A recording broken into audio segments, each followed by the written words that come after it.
The Last of Us TV show is the worst thing to happen to video games in years.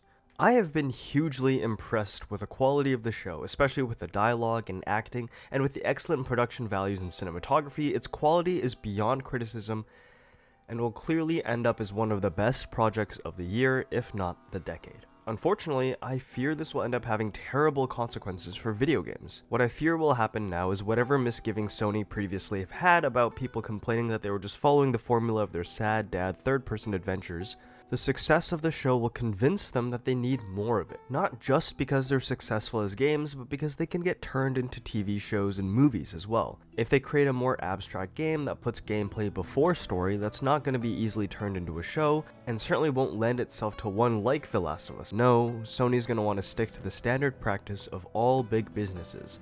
Repeat anything that's successful as much as possible, as quickly as possible, until it's no longer profitable. And it won't just be Sony either. Every other major publisher is going to want a piece of the same pie, until we're all drowning in grim and grounded third-person dramas that are ripe for turning into a TV show. The level of interactivity in video games will decrease more and more as the copycats try and replicate The Last of Us' success as closely as possible. In a worst-case scenario, we're headed for a future where story, not gameplay, is held up as the most important part of the game. In case you haven't realized it yet, these aren't my words. It's an article written by Ashton Marley, published by Game Central on Metro nearly 3 years ago, when that first season of The Last of Us TV show came out. And now, as we near 2026, I can't help but feel like Marley was right.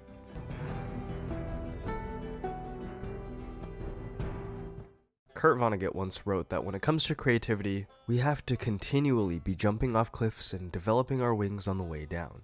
It's a striking way to think about being creative, as taking a risk, not knowing how it'll pan out, and just hoping on nothing but a whim that your passion will help you soar and not squander. Unfortunately, with the way that culture and business seems to be going, creativity has taken a back seat. Take the MCU, for example. No, sorry, not that MCU, I mean this one. I mean, what the fuck? A Thomas the Tank Engine movie makes sense, sure, whatever. But an Uno movie? A Matchbox Toy Cars movie next to the fucking Hot Wheels movie? A film about the Magic 8-Ball? What the fuck are we talking about right now? This is my big concern. It's happening all over the place, especially in gaming. Recently, a ton of new projects were announced after the extreme popularity of a few notable projects. Things like the Super Mario Bros. Movie, Five Nights at Freddy's movie, TV shows like The Last of Us and Fallout. Projects are getting greenlit left and right. A Ghost of Tsushima TV show, Gears of War, Death Stranding, The Sims, Days Gone, Angry Birds, the list goes on and fucking on. And it's not just that I think that these things are necessarily going to be poor quality films. I mean, I'm sure the Elden Ring movie is going to be great, but just like Ashton said in their article, milk the cash cow until it's empty, and don't you dare change a thing about the formula without understanding what made these projects successful, thinking it's just about the IP. Back to the Vonnegut quote real quick. I know we all know the story of Icarus, but just for my own sanity, Icarus and his father Daedalus were imprisoned on an island. In order to escape, Daedalus built wax wings for the two of them to soar away. Daedalus warned Icarus not to fly too high or too low, but Icarus, overcome with excitement, flew too close to the sun, which melted the wax in his wings, causing him to fall into the sea and drown. It's just late-stage capitalism. Again. It always fucking is, the endless pursuit for capital by churning out some kind of rehashed slop. Second, third, and fourth installments of unnecessary sequels, cutting jobs with AI, remasters and re-releases years after initial launch. It's disgusting, this idea that we can't end things when they're meant to end, and it's moments like these where I can't stop thinking about Fleabag. Not only was it witty and charming and intelligent and an absolute godsend of a project, it knew exactly what it wanted to say and got out. When Fleabag finally tells the priest her feelings, he takes a moment wrestling between his faith and his heart, ultimately making a choice and finally uttering, "It'll pass." The conversation is a stab through the heart to us, and especially to Fleabag. After all, it's her first time being vulnerable in years, but those last two words, they're the twist of the dagger. Once she's alone, she finally sets off on her own, leaving the camera and the audience behind, intent on living her own life without the need to constantly avoid personal connections, something the cameras helped her accomplish the entire length of the show. A device to help her distract herself and keep her from facing reality. The show ends, Fleabag's alone, and she's okay with it, and we never get a third season despite its monstrous success. and the games industry just can't really leave the camera behind. Publishers and companies find what works and stick with it. Little to no innovation. Every installment gets new upgrades, quality of life enhancements, UI changes, and a new storyline that's a little less nuanced than the one before, until dead. And the problem is, I can't really blame them. Games are getting bigger than ever before with better hardware and higher expectations, which means more expensive products. Elden Ring costs $200 million to make. New COD games take around $500 million. GTA 6 is slated to be a staggering $1 to $2 billion, costing more than the combined GDP of several countries. Not only does it cost a substantial amount more to create a product now, it also costs a lot longer in time. Jason Schreier wrote that if a studio started working on a game only a few years after the PS5 came out, it would probably release for the PlayStation 6. This means that many games and studios are thinking at least one generation of consoles ahead. And maybe this wouldn't be so bad if we knew that at least during those 5 to 7 years of development, designers were getting treated properly, but as we hear over and over and over again, it just isn't the case. Whether it's working 100-hour work weeks, months at a time to hit a deadline, or or sexual harassment in the workplace, or layoffs every quarter to save a little bit off the top, the industry is hurting. One developer said in an interview that I no longer put more things on my desk than I need to carry out in one bag. When I first got to the industry, I would have common toys and collectibles on my desk. Now, my desk is barren and only has photos and a book or two in case I get laid off again.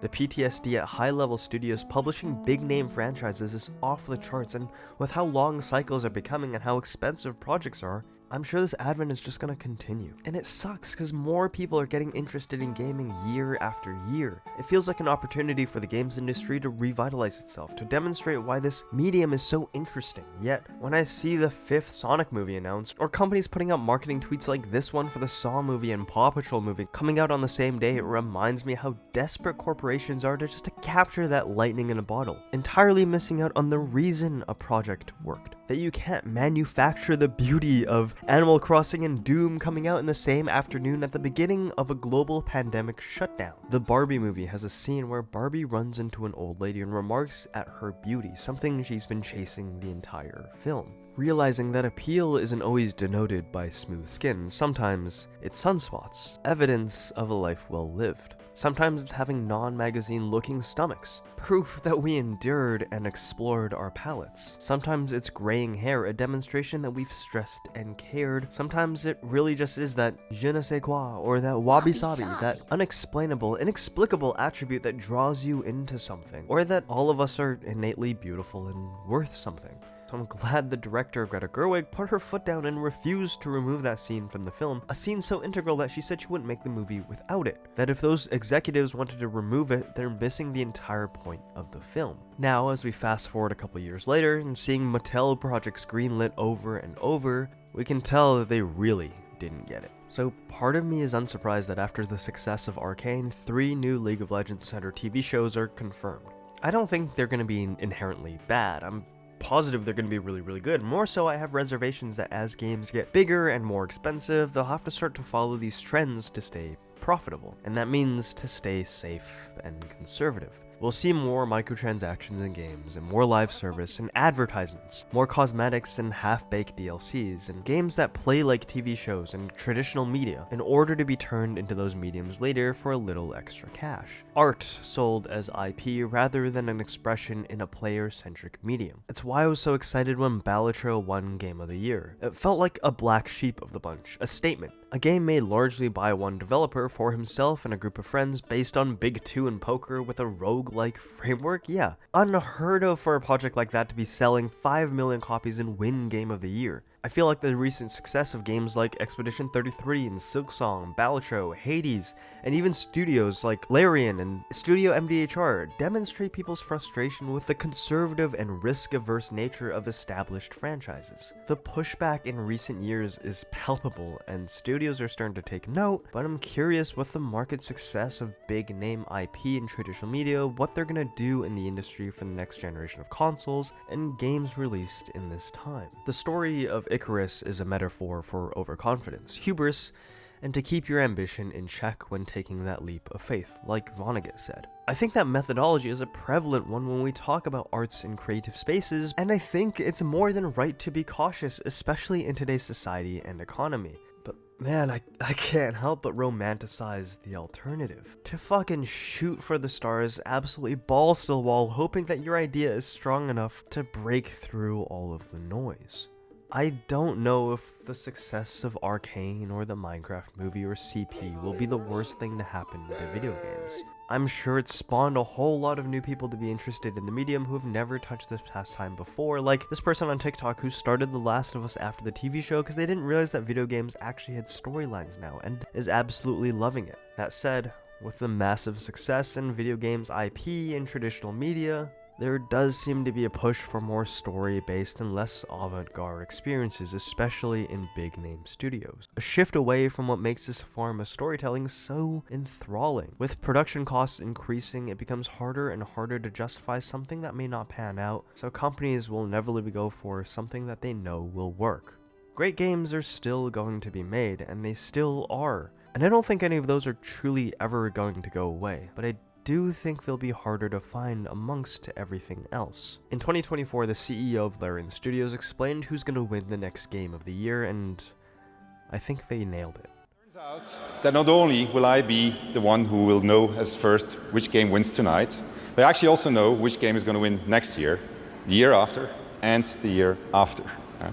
Studio made their game because they wanted to make a game that they wanted to play themselves. They created it because it hadn't been created before. They didn't make it to increase market share. They didn't make it to serve as a brand.